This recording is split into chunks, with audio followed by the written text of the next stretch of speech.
नमस्ते दोस्तों। तो डीएमएलटी फर्स्ट ईयर के स्टूडेंट्स जो आरपीएमसी एग्जाम की तैयारी कर रहे हैं, ये चर्चा खास आपके लिए है।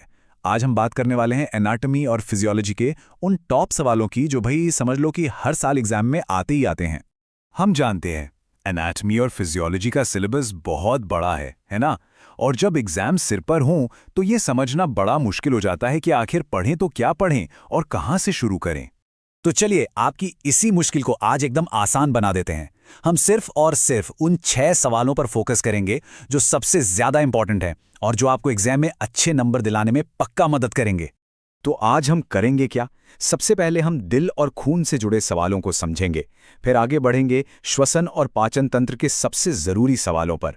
इसके बाद हम नर्वस और यूरिनरी सिस्टम को कवर करेंगे और हाँ, आखिर में मैं आपको एक ऐसी खास टिप दूंगा जो आपकी सफलता पक्की कर सकती है।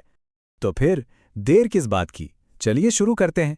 सबसे पहले बात करते हैं सर्कुलेटरी सिस्टम के कोर की, यानी हार्ट और ब्लड से जुड़े सवालों की।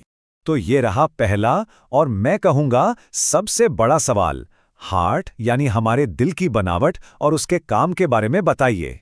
ये एक बड़ा लॉन्ग आंसर वाला सवाल है और इसका आना लगभग तय ही समझिए। अब आप सोच रहे होंगे ये इतना जरूरी क्यों है?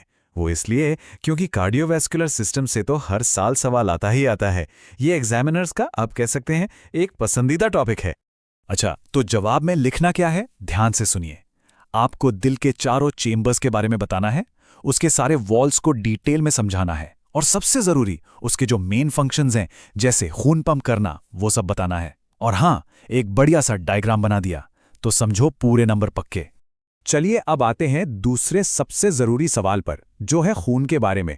खून में क्या क्या होता है, यानी उसके कंपोनेंट्स और उनके काम क्या है। और ये टॉपिक क्यों इंपॉर्टेंट है?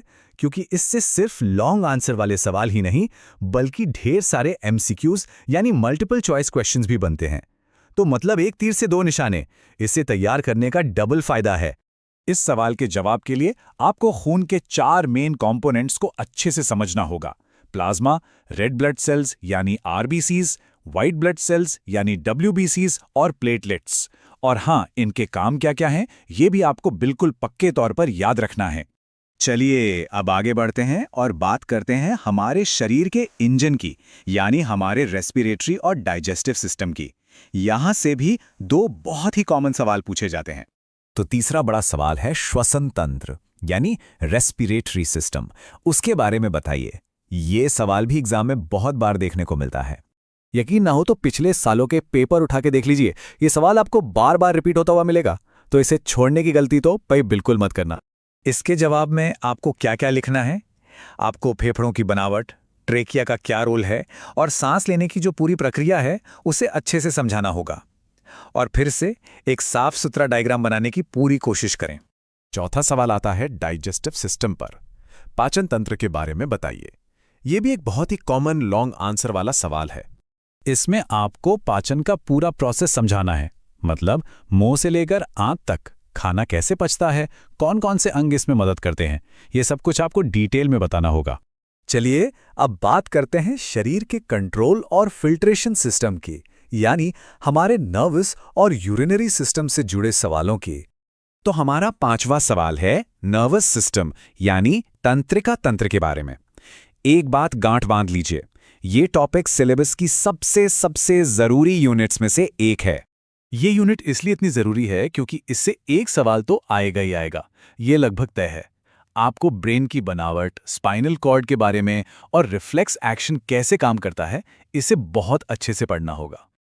और अब आ गए हम अपने छठे और आखिरी सबसे जरूरी सवाल पर, यूरिनरी सिस्टम यानी मूत्र प्रणाली का वर्णन करें। ये सवाल भी आपको अक्सर एग्जाम में मिल जाएगा। इस टॉपिक में आपको 2 चीजों पर खास फोकस करना है।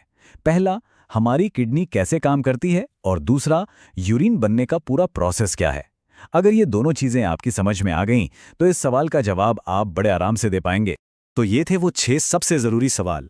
अब जैसा कि मैंने वादा किया था, मैं आपको एक फाइनल अल्टीमेट टिप दूंगा जो इन सबको एक साथ जोड़ देगी और आपकी तैयारी को और भी मजबूत बना देगी।